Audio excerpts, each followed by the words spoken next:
Hello friends, कैसे हैं आप सब। जुनून में आप लोगों का स्वागत है और उम्मीद करती हूँ कि आप में से बहुत लोगों को ये स्टोरी पसंद भी आई होगी और नहीं भी आई होगी, बट काफ़ी कुछ जानने को मिला होगा। तो आइए इसके अगले भाग की तरफ बढ़ते हैं। और लास्ट पार्ट में आप लोगों ने सुना कि युविका दोनों को मैसेज कर देती है कि उसे दोनों में से कोई भी नहीं चाहिए, अकेला तो कोई भी नहीं चाहिए। अगर दोनों को साथ में उसकी ज़िंदगी में आना है तो मोस्ट वेलकम, अदरवाइज़ उसे कोई नहीं चाहिए, ये मैसेज कर देती है। और किसी से कांटेक्ट नहीं करती है, किसी से बातचीत नहीं करती, उधर से भी कोई कांटेक्ट नहीं होता क्योंकि उसने मना किया होता है। दिन गुजरने लगते हैं और युविका अपने काम में मसरूफ़ होने लगती है। वो एक साथ दो तीन जॉब्स पकड़ लेती है और अपने आप को पूरी तरह बिज़ी रखने की कोशिश करती है, क्योंकि जब वो बिज़ी नहीं होती तो उसे साक्षी और रूही की यादें मार रही होती हैं। ना खाने का होश, ना पीने का होश, किसी चीज़ का कोई होश ही नहीं होता उसे, ना किसी से ज़्यादा बातें करना। इवन अपने भतीजे के पास भी वो कम ही जाती थी, बहुत कम। उसका ये रवैया घर वालों के लिए बहुत परेशानी क्रिएट कर रहा होता है, क्योंकि थे तो घर वाले ही ना। अब बच्चे को इस तरह देख के तकलीफ़ तो हर किसी को होती है, तो कुछ वैसे ही तकलीफ़ उनके घर वालों को हो रही थी। उन्होंने युविका को समझाने की बहुत कोशिश की थी, बट युविका ने कुछ भी समझने से बिल्कुल इनकार कर दिया था। दिन गुजरने लगते हैं, महीने बीतने लगते हैं, धीरे धीरे और वक्त गुजरता है। युविका किसी से कोई कांटेक्ट नहीं। तो एक दिन साक्षी अमित को कॉल करती है, उससे रहा नहीं जाता। वो युविका के बारे में जानने की कोशिश करती है। इधर रूही भी परेशान होती है कि युविका की लाइफ में साक्षी आई कि नहीं आई, युविका खुश है कि नहीं है, बट वो चाह के भी किसी से कांटेक्ट नहीं कर पा रही होती। तो साक्षी से रहा नहीं जाता और वो अमित को कॉल करती है। अमित कॉल रिसीव करता है और पूछता है कि कौन। तो कहती है साक्षी बात कर रही हूँ। तो कहता है वो कैसी हो। तो मैं तो ठीक हूँ, आप लोग कैसे हो। हम भी ठीक है। और बेटा कैसा है तुम्हारा। वो भी बिल्कुल ठीक है। उसे क्या होना है। मम्मी, आंटी, पापा सब सही हैं। हाँ, सब लोग अच्छे हैं।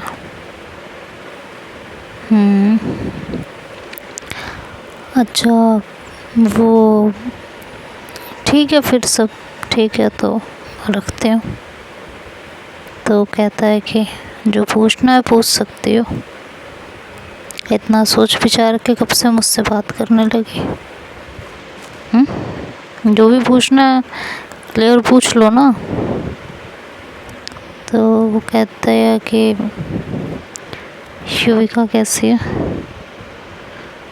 तो कहता है युविका बिल्कुल भी ठीक नहीं है। वो उसका पूरा रूटीन बताता है। कहता है पल पल तुम लोगों को याद करती रहती है और ख़ुद को तकलीफ़ देती रहती है। किसी से बात नहीं करना, किसी के साथ उठना बैठना नहीं है। क्यों, रूही नहीं आई उसकी ज़िंदगी में वापस। शायद तुमने उसकी बात ध्यान से सुनी नहीं थी। उसे चाहिए तो दोनों, नहीं तो कोई भी नहीं। हम लोग समझा समझा के थक चुके हैं, लेकिन वो हमारी बात समझना ही नहीं चाहती। कैसे घर वाले हो आप, एक लड़की को नहीं समझा पा रहे? हद हो गई आप लोगों की। ऐसे कब तक चलेगा? पता नहीं कब तक चलेगा। जब तक भी चलेगा चलेगा, आगे तो खुदा मालिक है। बट ऐसे नहीं होता है, उसे आपको समझाना चाहिए था।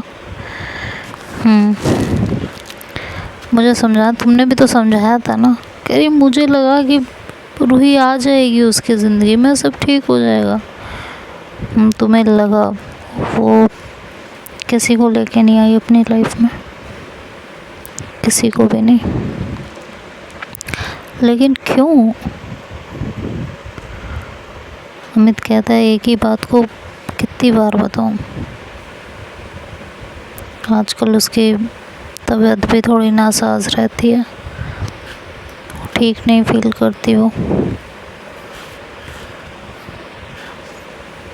तो आप लोग उसे समझाते क्यों नहीं हैं, कुछ कहते क्यों नहीं?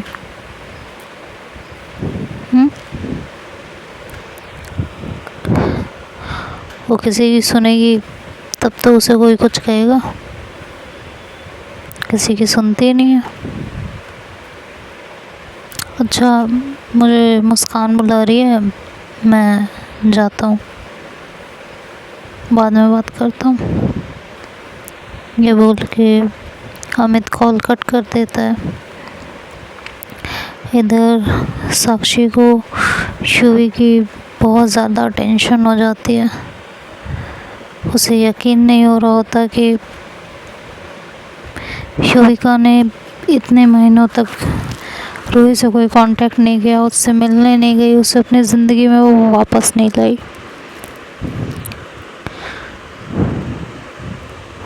और वो ये डिसाइड करती है कि वो एक बार युविका से बात करेगी, उसे समझाने की कोशिश करेगी कि वो रूही को अपनी ज़िंदगी में ले आए।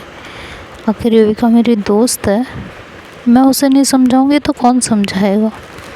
उसे इस तरह तो नहीं देख सकती ना मैं।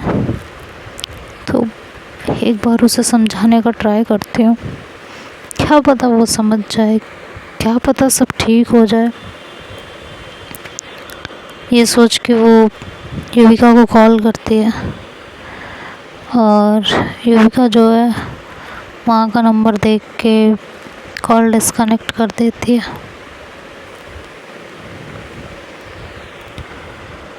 साक्षी को थोड़ा बुरा लगता है, लेकिन वो फिर दोबारा से उसको कॉल करती है। युविका दोबारा कॉल कट कर देती है। साक्षी फिर कॉल कट करती है तो युविका कॉल उठाती है, कहती है मैं बिज़ी हूँ, बाद में बात करूँगी। ठीक है, तो बाद में करना, ये कह के वो कॉल कट कर देती है।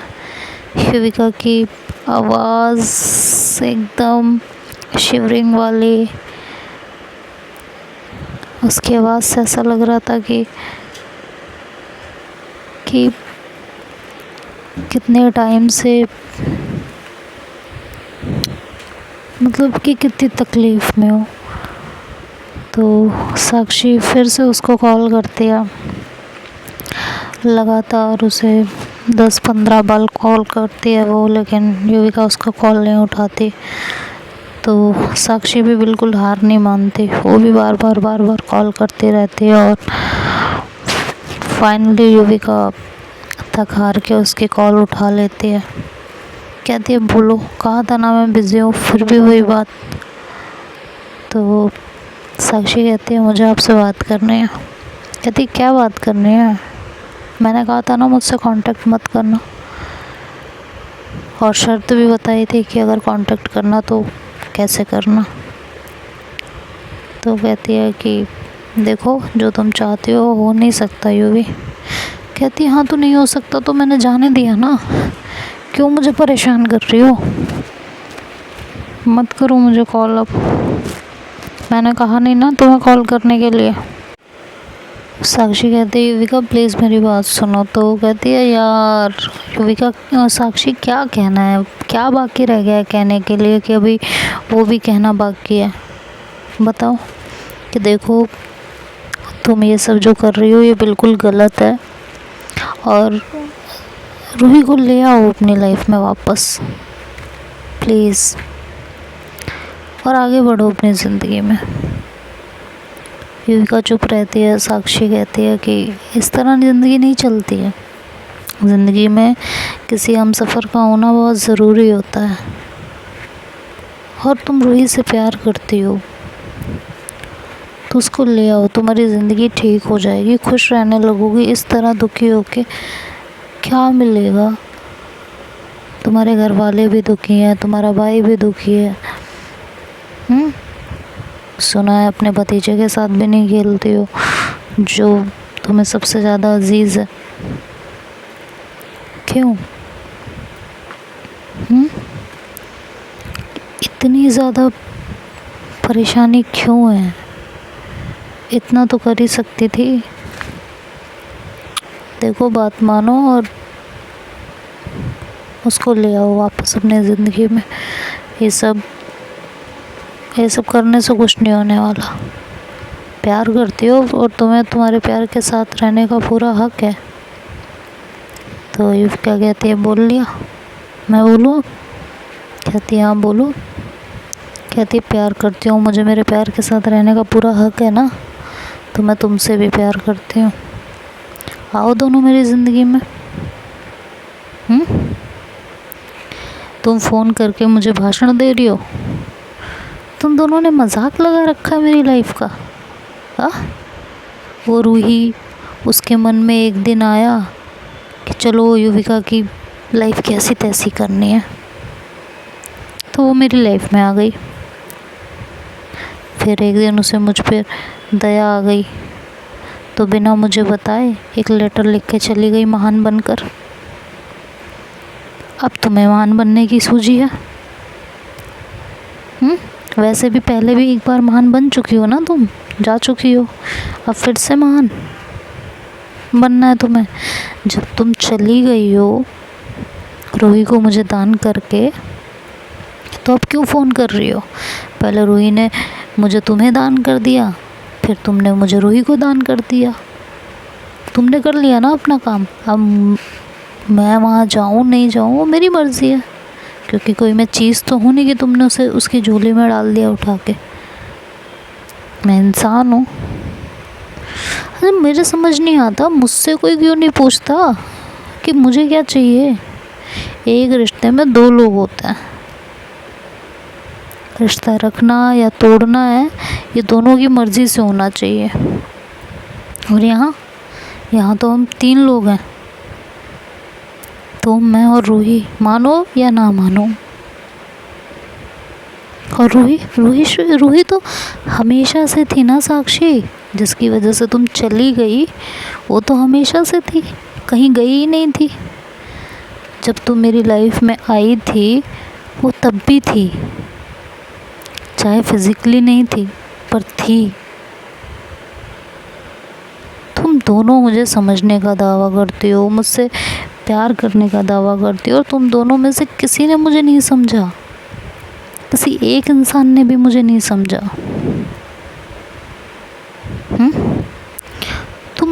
तुम दोनों मुझे क्या वासना की पुजारी समझते हो? मैं कोई वासना की पुजारी हूँ जो मुझे 2-2 लड़कियों की ज़रूरत पड़ेगी? अरे यहाँ तो एक नहीं संभलती। मुझे कोई शौक़ नहीं था 2-2 से प्यार करने का, हो गया प्यार 2 लोगों से, क्या करूँ? लेकिन तुम दोनों में से किसी ने नहीं समझा। अरे मेरा बस चलता तो किसी एक से भी ना करती, पर मुझे तो दोनों से हो गया। किस्मत ही ख़राब है मेरी। किसे चाहिए इतना दुख, दर्द, बेचैनी, वो भी 2-2 बार, वो भी कभी ख़त्म ना होने वाला। प्यार करने के बाद समझ आता है यार, एक्चुअली लोग कहते हैं प्यार खूबसूरत होता है, प्यार ये प्यार वो, प्यार फलाना प्यार ढिमकाना, लेकिन जो प्यार करता है ना उसे समझ आता है कि इससे ज़्यादा कठोर जालिम चीज़ ज़माने में दूसरी कोई नहीं है। तुम्हें जाना था, तुम चली गई।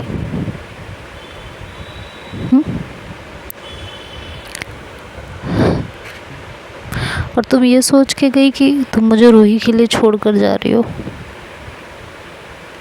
पर अब ये तुम अपने दिमाग से निकाल दो कि तुम मुझे रूही के लिए छोड़ कर जा रही हो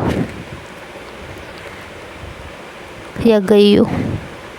मुझे मेरी लाइफ में पहले भी बता चुकी हूँ और अब फिर से बता रही हूँ कि मुझे तुम दोनों ही नहीं चाहिए।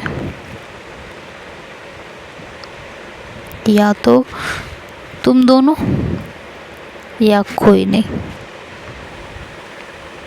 और मैंने तुमसे कहा था कि यहाँ से जाने के बाद मुझे कांटेक्ट करने की कोशिश मत करना, फिर भी तुम मुझे आज कांटेक्ट करके मुझे वही बात रिपीट कर रही हो। हाँ, दिमाग ख़राब हो गया है क्या तुम्हारा?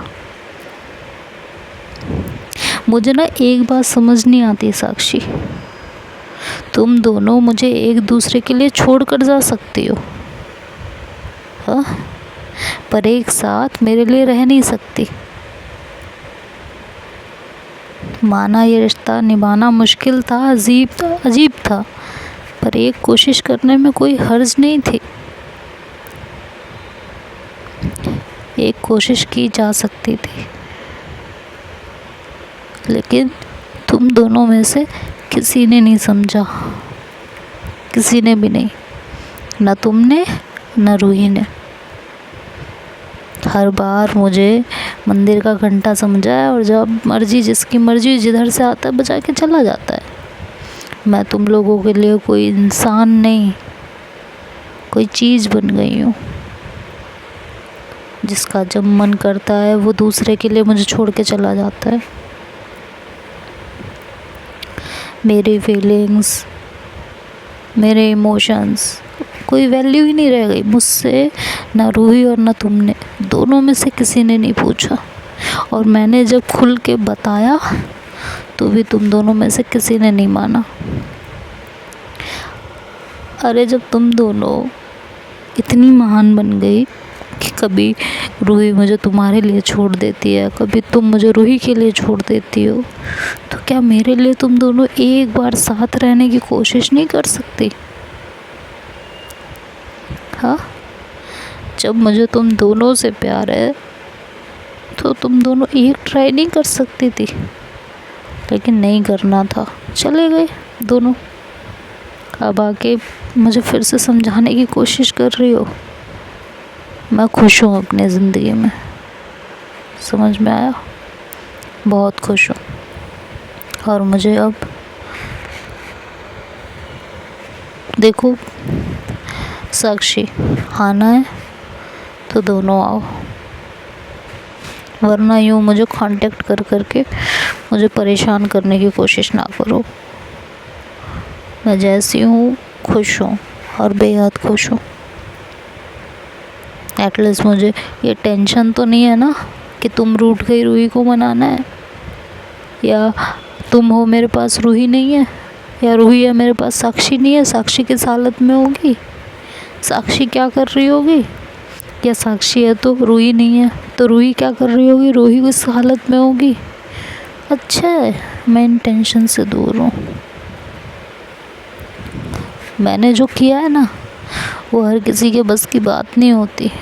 दो लोगों से प्यार करके और दोनों को इजहार करके और एक साथ रखने की कोशिश करना, ये हर किसी के बस की बात नहीं होती। समझ में आया? मेरे अंदर इतने गट्स हैं कि मैं अपना प्यार हर बार सबके सामने कबूल कर लेती हूँ। साक्षी, इससे ज़्यादा मैं कुछ कहना नहीं चाहती। आइंदा मुझे कॉल मत करना, मुझसे कोई भी कांटेक्ट करने की कोशिश मत करना। बार बार मेरे ज़ख्मों पे नमक छिड़क के उसे नासूर मत बनाओ। Bye, take care. तो इसी के साथ अब हम भी चलते हैं और कल का पार्ट इसका आखिरी पार्ट होगा। साक्षी कॉल कट कर देती है और कहती है युविका पागल हो गई है, जो वो चाहती है वो तो कभी हो ही नहीं सकता। लग रहा है किसी तीसरे इंसान को उसकी ज़िंदगी में भेजना पड़ेगा। वो ये सोच के और युवी और अपने ख्यालों में खो जाती है। तो अब ये कल का आखिरी पार्ट होगा, तो जो भी होगा आप कल सुनेंगे। तब तक के लिए bye bye, take care. Thanks for watching, like and comment.